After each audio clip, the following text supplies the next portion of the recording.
Creatinine বেড়ে গেলে মানে কিডনি একবার খারাপ হলে ভালো হয় কিনা, মানে ক্রিয়েটিনিন বেড়ে গেলে কমবে কিনা, কমতে পারে আবার কমতে নাও পারে। এক ডোজ ব্যথার ওষুধ খেলে কিডনি বিকল হতে পারে। সেইগুলি আপনি যদি তাৎক্ষণিকভাবে ডাক্তারের কাছে যান আপনাকে রিভার্স করে দেওয়া হবে, মানে উল্টোই দেওয়া যেতে পারে।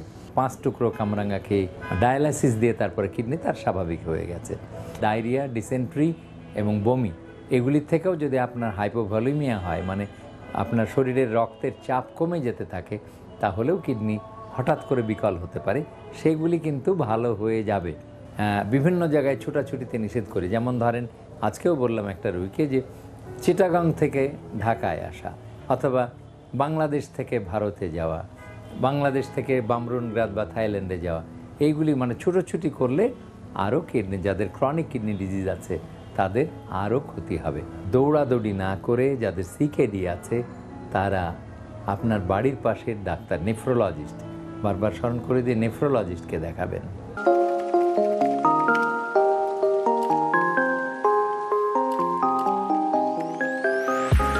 অনেকেরই জিজ্ঞাসা ক্রিয়েটিনিন বেড়ে গেলে মানে কিডনি একবার খারাপ হলে ভালো হয় কিনা, মানে ক্রিয়েটিনিন বেড়ে গেলে কমবে কিনা, কমতে পারে আবার কমতে নাও পারে।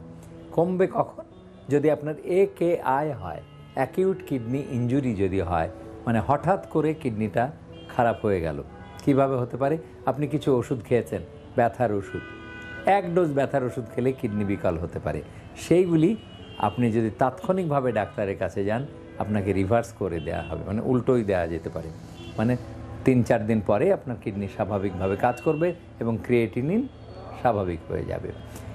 আবার কিছু খাবার দাবার, আমি এর আগেও গল্প করেছি যে কামরাঙ্গার ফল 5 পিস কামরাঙ্গার 5 টুকরো কামরাঙ্গা খেয়ে ডায়ালাইসিস দিয়ে তারপরে কিডনি তার স্বাভাবিক হয়ে গেছে।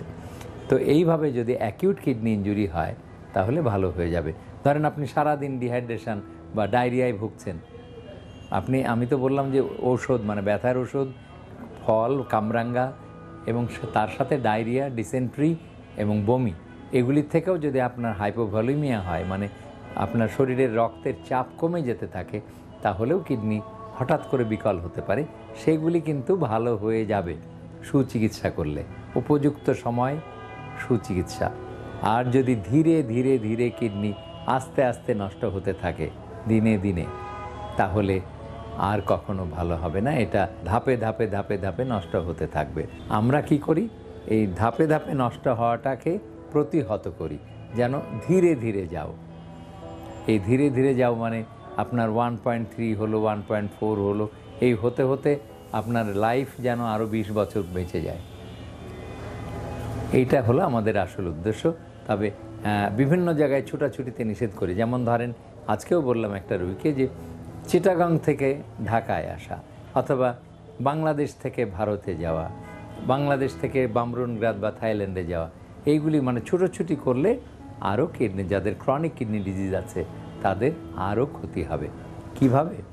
কিভাবে? সেটা হলো যে আপনি সুস্থ স্বাভাবিক থাকতে চাইলে আপনার বিশ্রাম, আপনার উপযুক্ত এবং পরিমিত খাবার, প্রেশার, ব্লাড প্রেশার এবং ডায়াবেটিসকে নিয়ন্ত্রণ, একদম সুনিয়ন্ত্রণ।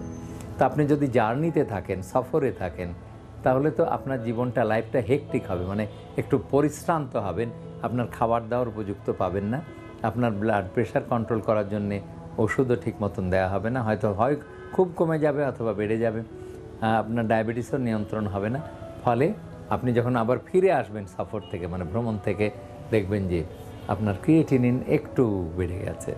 কাজেই আমি সবসময় উপদেশ দিই যে দৌড়াদৌড়ি না করে যাদের সিকেডি আছে তারা আপনার বাড়ির পাশের ডাক্তার নেফ্রোলজিস্ট, বারবার স্মরণ করে দিয়ে নেফ্রোলজিস্টকে দেখাবেন।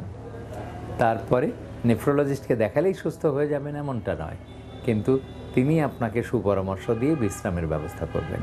নিয়মিত স্বাস্থ্য বিষয়ক পরামর্শ পেতে আমাদের চ্যানেলটি সাবস্ক্রাইব করুন এবং বেশি বেশি লাইক ও শেয়ারের মাধ্যমে সবাইকে আমাদের সাথে সংযুক্ত হওয়ার সুযোগ করে দিন।